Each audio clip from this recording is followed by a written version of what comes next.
प्यारे बच्चों, राधे राधे राधे राधे। कैसे हो बेटा? अच्छे हो? मैं Ashok Mishra learning with Radhe Radhe YouTube channel में आपका हार्दिक स्वागत करता हूं। तो बच्चों, आज हम लेकर के आए हैं आपके लिए मोस्ट इंपोर्टेंट टॉपिक, जिसे कहते हैं वर्ण विचार, और उसमें स्वरों का वर्गीकरण।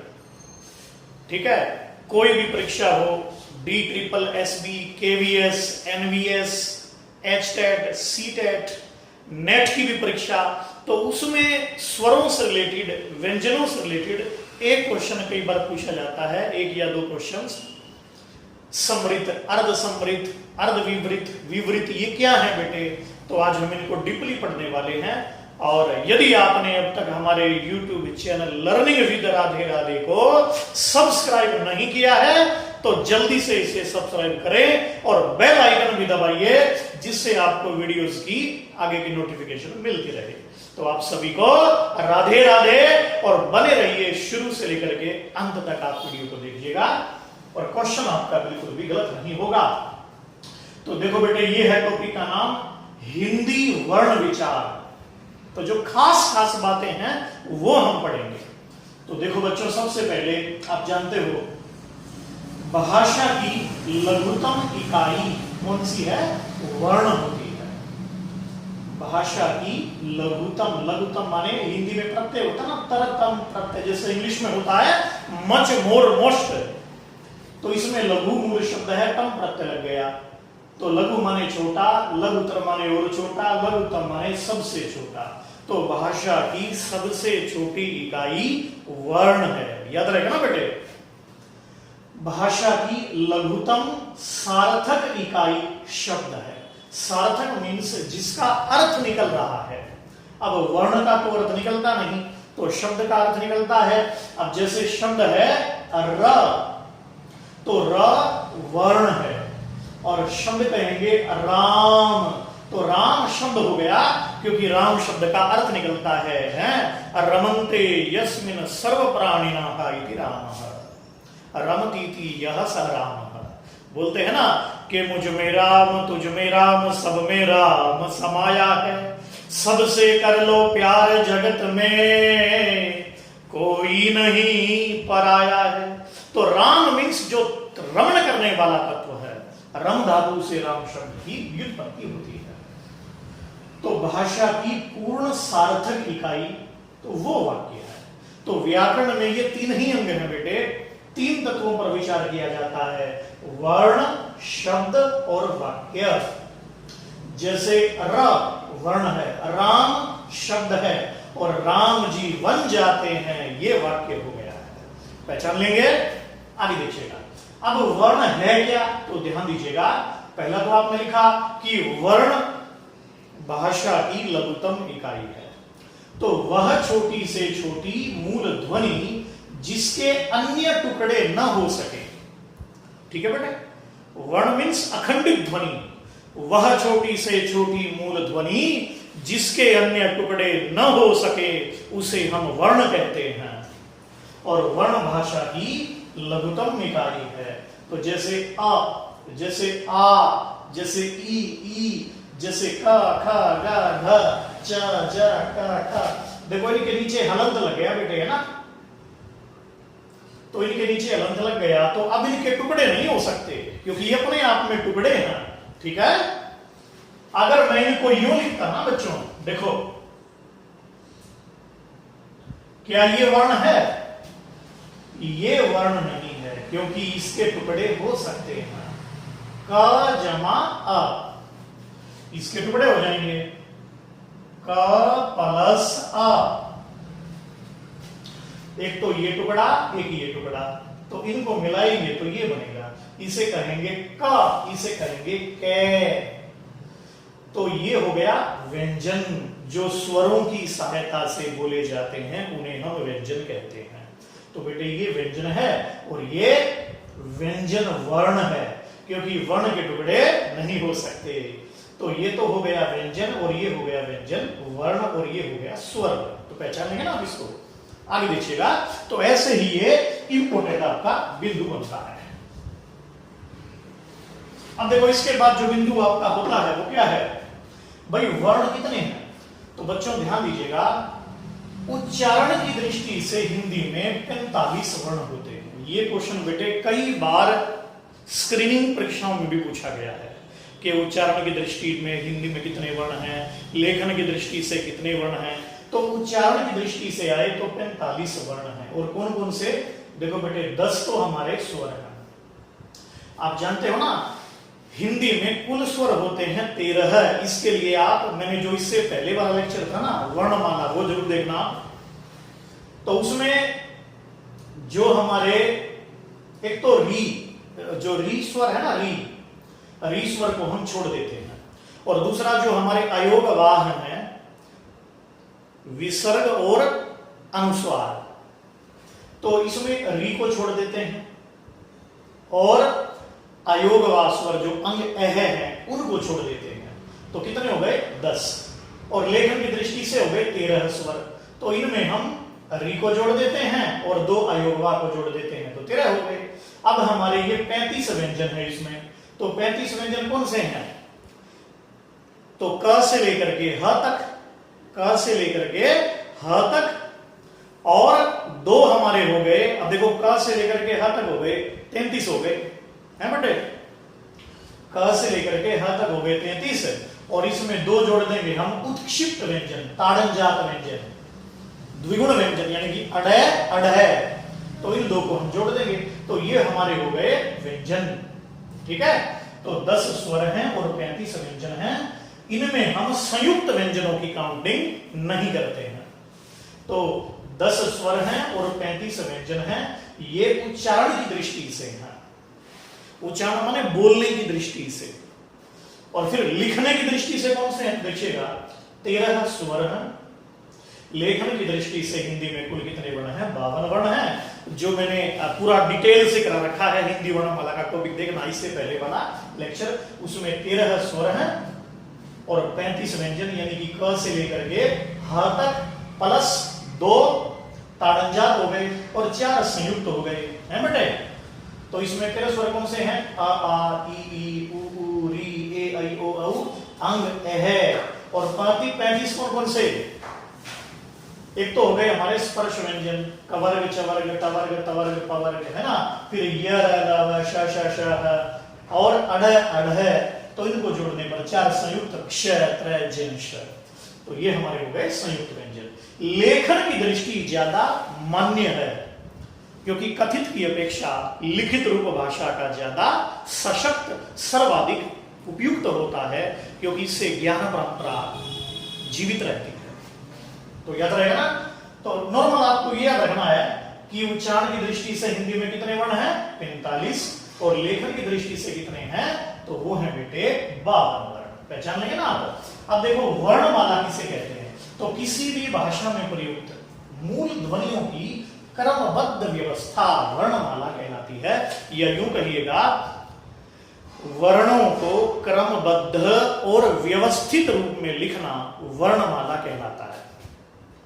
तो वर्णों को क्रमबद्ध और व्यवस्थित रूप में लिखना क्या कहलाता है? वर्णमाला कहलाता है। वर्णों को क्रमबद्ध यानी कि सीरीज में और व्यवस्था में लिखना वर्णमाला कहलाता है। फिर वर्ण के प्रकार, और हिंदी वर्णमाला में कुल कितने वर्ण हैं? 52, यानी कि लेखन परंपरा महत्वपूर्ण है। तो वर्ण 2 प्रकार के होते हैं। नंबर 1 स्वर वर्ण और नंबर 2 है व्यंजन वर्ण। स्वर वर्ण किन्हें कहते हैं? अब ध्यान दीजिएगा, स्वरों को अच भी कहते हैं और व्यंजनों को हल भी कहते हैं।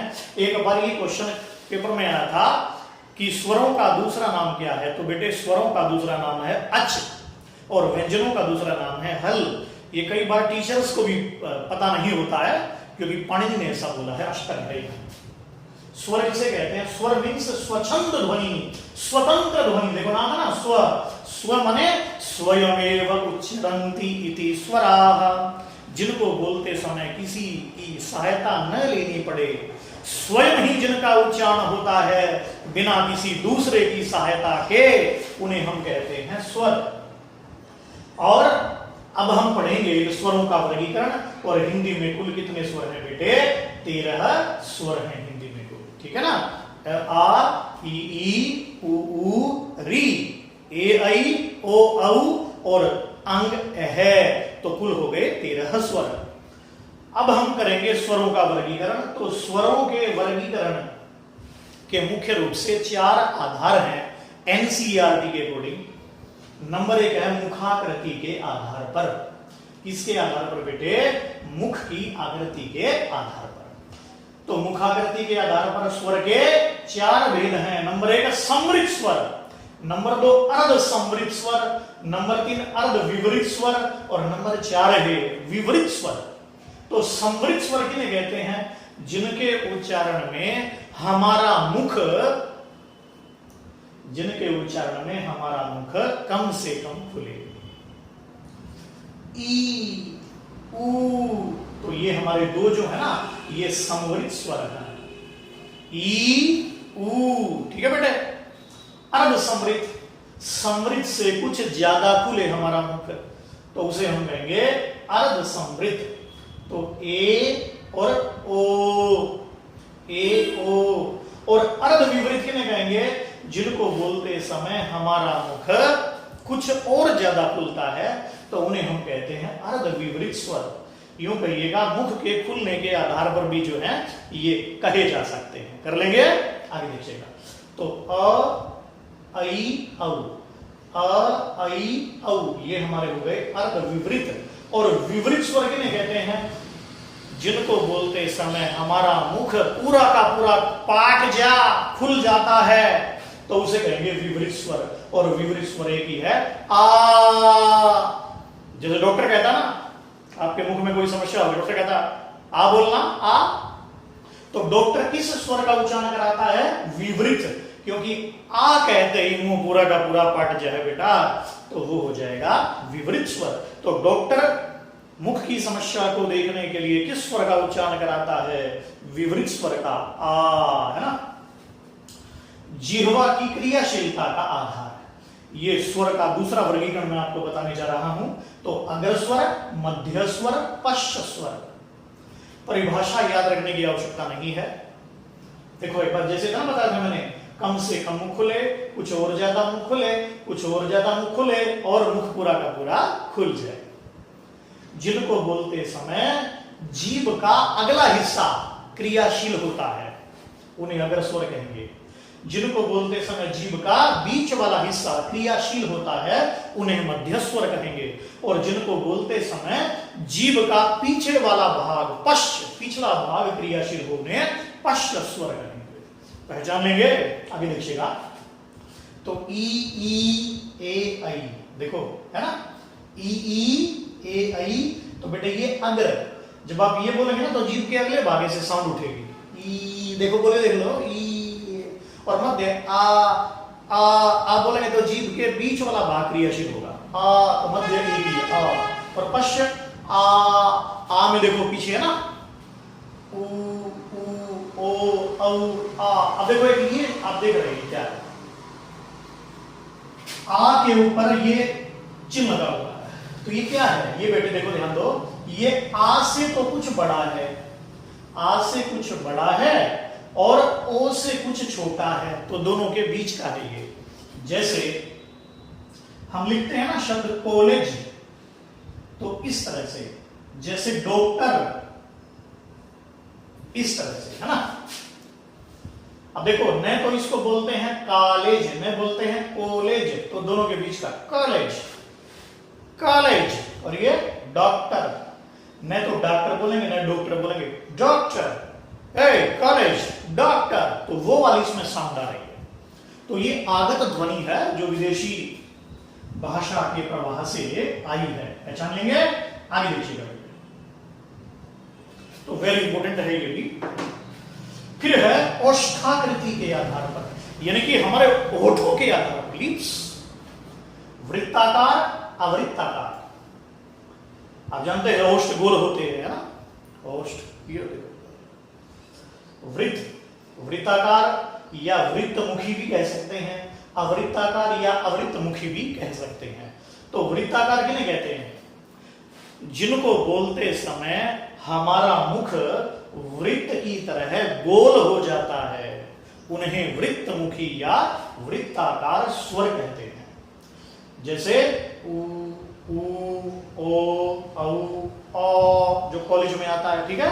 जैसे कि है ना, आप इनको बोलोगे ना बेटा हमारा मुंह गोल हो जाएगा, ऐसा लगेगा किसी ने गुलाब जामुन अंदर डाल के निकाल ली है, ठीक है। तो ये उ ओ पहचान लेंगे ना। और अवृत्ताकार जिनको बोलते समय हमारा मुख वृत्त की तरह गोल नहीं होता है, उन्हें कहेंगे अवृत्ताकार स्वर।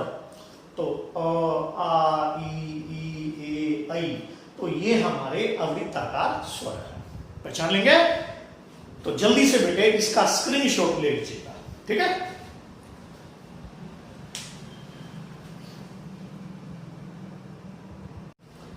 स्क्रीनशॉट ले लिया बेटे, तो चलिए अब हम आगे शुरू करते हैं।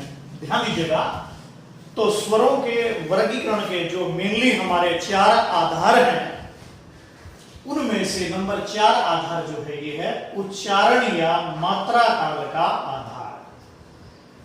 उच्चारण या मात्रा काल का आधार, इस आधार पर स्वर के बेटे 3 भेद होते हैं। कौन कौन से देखिए। नंबर 1 है ह्रस्व स्वर। देखो यहां ह के पैर में री नहीं है, र है, ठीक है।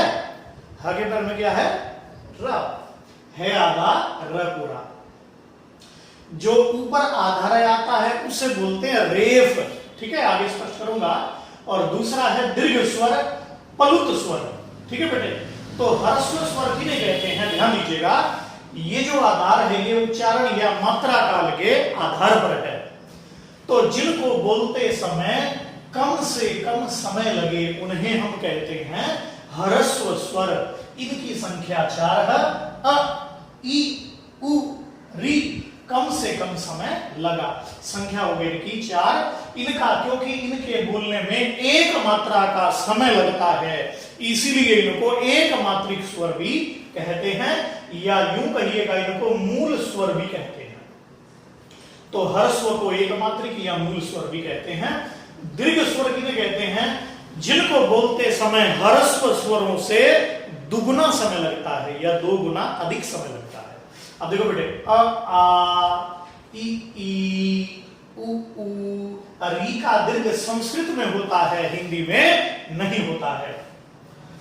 तो ऐसे देखो, ये अ जमा ई मिलेगा तो ए जमा ए मिलेगा तो आई, ए जमा उ मिलेगा तो ओ, ए जमा ओ मिलेगा तो औ। तो बेटे ये दीर्घ स्वर है। तो आ ई उ ए ऐ ओ औ। तो बेटे इनकी कुल संख्या हो गई अपनी, कितनी हो गई, 7। तो दीर्घ स्वर संख्या में कुल कितने होते हैं, 7 होते हैं।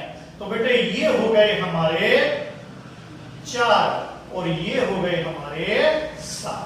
तो याद रहेगा ना आपको ये, तो ये भी इंपोर्टेंट बिंदु आपका है। और दीर्घ स्वर का दूसरा नाम है द्विमात्रिक स्वर या संयुक्त स्वर, या क्या बेटे, संयुक्त स्वर, पहचान लेंगे। अब देखो पलुत स्वर किन्हें कहते हैं, जिनको बोलते समय ह्रस्व स्वरों से 3 गुना समय लगता है, 3 गुना अधिक समय लगता है, उन्हें हम कहेंगे पलुत स्वर। पलुत स्वर का प्रयोग सामान्यतः हिंदी में नहीं होता, संस्कृत में होता है। या देखो आ ह्रस्व दीर्घ पलुत, ह्रस्व दीर्घ पलुत। किसी भी स्वर के अंत में बेटे यदि हम 3 का चिन्ह लगा देते हैं ना, जैसे मैंने ये लगा रखा 3 का चिन्ह है ना, ये ऐसे लगता है यूं करके, और इसको थोड़ा सा ऐसे चिन्ह कर देते हैं, तो ये पलुत का चिन्ह होता है, ठीक है। अब देखो जिसके भी अंत में ये लग गया ना 3 का चिन्ह, इसका मतलब वो स्वर पलुत है। अब देखो ओम, तो ओ के अंत में लगा ये 3, इसका मतलब ओ जो है ना पलुत स्वर है। यदि 3 को हटा देंगे तो ओ दीर्घ स्वर हो जाएगा। ऐसे ही राम, तो रे में जो आ है वो पलुत स्वर है। राधे, अब देखो र में जो आ है वो दीर्घ स्वर है, पर ध में जो ए है वो पलुत स्वर हो गया है। यानी कि 3 के चिन्ह से पहले जो भी स्वर होगा वो पलुत स्वर होगा, पहचान लेंगे ना आप। ये पलुत स्वर का प्रयोग क्यों किया जाता है, दूर स्थित किसी को पुकारने के लिए, सचेत करने के लिए, सावधान करने के लिए पलुत स्वर का प्रयोग किया जाता है। जैसे बोलते हैं ना ओम, ओम के माध्यम से हम, क्योंकि प्रणव है, ब्रह्मा विष्णु महेश को पुकारते हैं, वैदिक मंत्र है। ऐसे ही राधे तो ए पर बलाघात कर दिया तो ए पलुत हो गया। ऐसे ही राम तो आ पलुत हो गया। ऐसे ही ओम तो ओ पलुत हो गया। पलुत स्वर को त्रिमात्रिक स्वर भी कहते हैं। इनको आह्वान वैदिक स्वर भी कहा जाता है। तो हर्ष स्वर की एक मात्रा, दीर्घ स्वर की दो मात्रा, पलुत स्वर की तीन मात्रा भी होती है। मैंने इससे पहले लेक्चर में एक वीडियो डाला था वर्ण मात्रा अक्षर, उसे भी आप जरूर देखिएगा, ठीक है। अब देखो खास बात, ए आई ओ औ इन चारों को संधि स्वर या संधि अक्षर भी कहते हैं। संधि जमा अक्षर को मिलाओगे तो शब्द बनेगा संधि अक्षर। ई को यणची सूत्र लगा पाणिनि का और यण संधि हो गई, ठीक है। तो संधि स्वर या संधि अक्षर किन्हें कहते हैं? ए आई ओ औ। पहचान लेंगे ना बेटे, आगे देखिएगा। उच्चारण स्थान के आधार पर स्वर के दो भेद हैं, निरनुनासिक और अनुनासिक स्वर। केवल मुख से जो उच्चरित होते हैं उन्हें निरनुनासिक स्वर कहते हैं, और जो मुख के साथ साथ नासिका से भी उच्चरित होते हैं उन्हें बेटा हम क्या कहेंगे? अनुनासिक, ठीक है। पहचान लेंगे। तो देखो आगे, अ आ ई उ ऊ ए आई ओ औ ये हमारे जो है निरनुनासिक हैं, और इनके ऊपर चंद्र बिंदु या बिंदु लगा दीजिएगा तो ये हो जाएंगे अनुनासिक स्वर। यदि ऊपर मात्रा है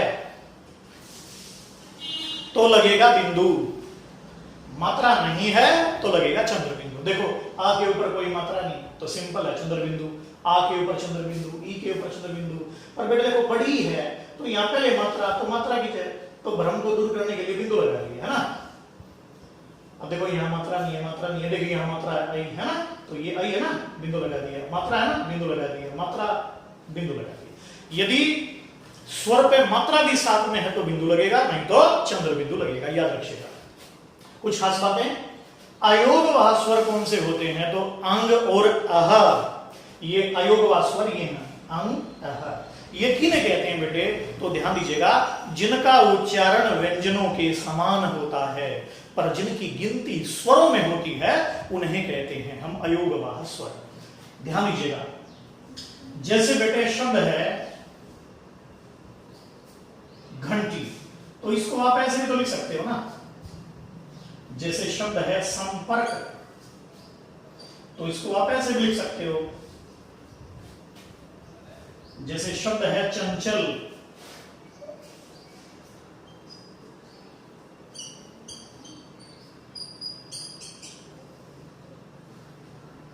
ठीक है। शब्द है दंत, तो आप इसको ऐसे भी लिख सकते हैं। देखो अब देखो ये बिंदु आप देख रहे हैं, इस बिंदु को कहते हैं अनुस्वार। अब देखो ये बिंदु आप देख रहे हैं ना, ये बिंदु अनुस्वार स्वर है, ये है अयोगवाह स्वर बोलते हैं इसको। अयोगवाह स्वर हिंदी में दो होते हैं, अंग और अह, और दूसरा केवल इसको क्या बोलते हैं? अनुस्वार स्वर। बिंदु है, इस बिंदु को अनुस्वार भी कहते हैं। तो ये बिंदु स्वर भी है, लेकिन यहां अनुस्वार क्या बन गया? व्यंजन बन गया। तो इस अयोगवाह स्वर किन्हें कहते हैं? बोले जिसका उच्चारण व्यंजन के समान होता है पर गिनती स्वर में होती है। तो इसका उच्चारण अण के समान, इसका उच्चारण म के समान, इसका उच्चारण य के समान, इसका उच्चारण न के समान। तो उच्चारण हो रहा है न, य, म, ण, लेकिन गिनती हो रही है स्वरों में, इसलिए ये दोनों क्या हो जाएंगे? अयोगवाह स्वर। ऐसे देखो शब्द, जैसे शब्द है ना राम, पीछे लगा दिया विसर्ग, है ना, ये आ गया विसर्ग लगा दिया, तो इसे हम क्या बोलेंगे? इसका उच्चारण होगा है की तरह, रामः। तो इसका उच्चारण ह की तरह हो रहा है, रामः, रामौ, रामाः, रामम, रामौ, रामान, रामेण, रामाभ्याम, रामई। तो ये उच्चारण हो रहा है, तो इसलिए बेटे ये हो जाएंगे अयोगवाह स्वर। क्लियर हो गया ना? तो ये आगे देखिएगा। इसके बाद देखो बच्चों, तो अगर पेपर में आया कि हिंदी में अयोगवाह स्वर कितने होते हैं, तो दो होते हैं। आ के ऊपर बिंदु, इस बिंदु को कहते हैं अनुस्वार स्वर। चंद्र बिंदु को कहते हैं अनुनासिक स्वर। इन दोनों में क्या अंतर है? तो ध्यान दीजिएगा। देखो बेटे, इस बिंदु को कहते हैं अनुस्वार स्वर, इसे कहते हैं अनुनासिक स्वर। दोनों में क्या अंतर है? अनुस्वार का उच्चारण करते समय हवा केवल नासिका से निकलती है, ठीक है।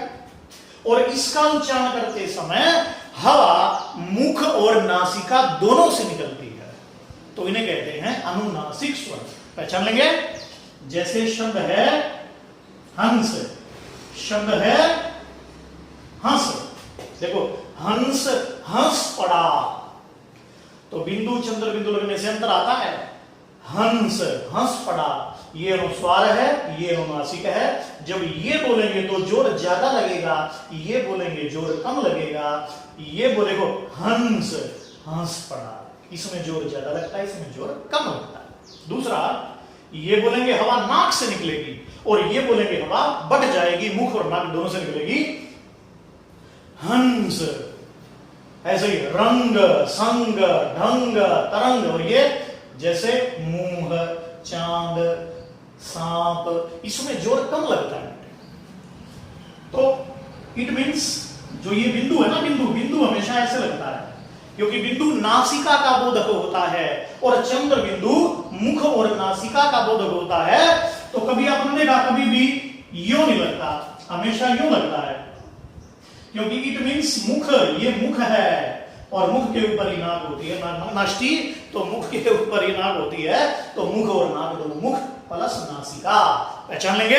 तो ये मेन पॉइंट है। तो जोर ज्यादा लगता है, जोर कम लगता है।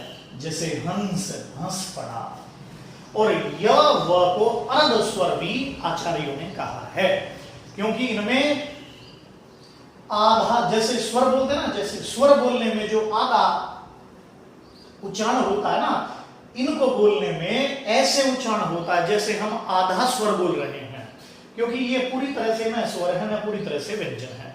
तो य व को अर्ध स्वर भी कहा गया है। पहचान लेंगे। तो चलिए बेटे, बस आज इतना ही है, जल्दी से इसका स्क्रीनशॉट लीजिएगा।